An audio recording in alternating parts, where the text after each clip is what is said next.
Troisième instance du CAMES, Conseil africain et malgache pour l'enseignement supérieur. Le comité consultatif général sert d'appui conseil au secrétariat général de l'institution. Cette 14e session extraordinaire de ce comité est une voie vers plus d'excellence académique pour les 13 États membres du CAMES. Dans son mot de bienvenue, le président de la conférence des recteurs des universités publiques du Niger, professeur Hamoud Daouda Youssoufa, salue le choix du Niger pour abriter cette cérémonie qui augure d'un bon présage dont s'est réjoui le gouverneur de la région de Niamey. Une rencontre dont plusieurs points sont à l'ordre du jour, tel le renouvellement du bureau du comité. Nous aurons l'opportunité de revenir sur les activités des programmes statutaires réalisés par le CAMES, que sont les 46e comités consultatifs interafricains, le 22e concours d'agrégation de médecine humaine, pharmacie, odontostomatologie, médecine vétérinaire, production animale, le 39e colloque PRED. Nous discuterons sur l'état d'exécution du plan stratégique de développement du CAMES 2024-2028. Dans son allocution, le secrétaire général du CAMES revient plus en détail sur le rôle du comité consultatif général.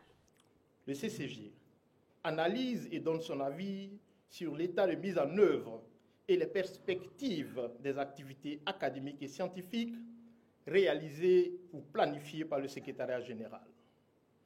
Il assure également la transmission des informations académiques et scientifiques du CAMES aux institutions d'enseignement supérieur et de recherche des États membres.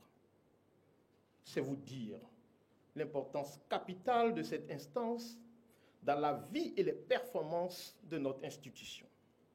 La vision portée par l'équipe dirigeante du secrétariat général du CAMES, celle de faire de notre institution, et je cite, la référence internationale en matière d'évaluation scientifique et un véritable outil d'intégration au service du développement durable de l'Afrique, ne saurait se réaliser sans le concours de tous les acteurs que nous sommes. Cette réunion extraordinaire marque un tournant décisif pour le CAMES, a rappelé le ministre en charge de l'enseignement supérieur en lançant les travaux de cette assise. La véritable indépendance doit s'appuyer sur l'enseignement supérieur et la recherche pour lesquels le CAMES s'efforce de cultiver l'excellence.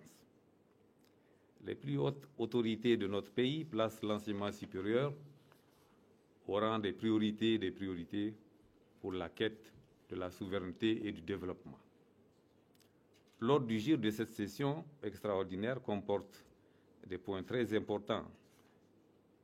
Ça va de l'élection des membres du bureau à l'adoption du rapport de la réunion ordinaire du CCG de juillet 2024, en passant par la signature du protocole d'accord avec la Commission de l'Union africaine, le point sur le déroulement de la phase de préinscription au CCI 2025, ainsi que la demande d'affiliation au CAMES de 2 établissements privés d'enseignement supérieur. 3 jours de travaux acharnés dont les résultats et recommandations serviront de bréviaire à la 42e session du Conseil des ministres du CAMES qui se tiendra incessamment à Conakry, en Guinée.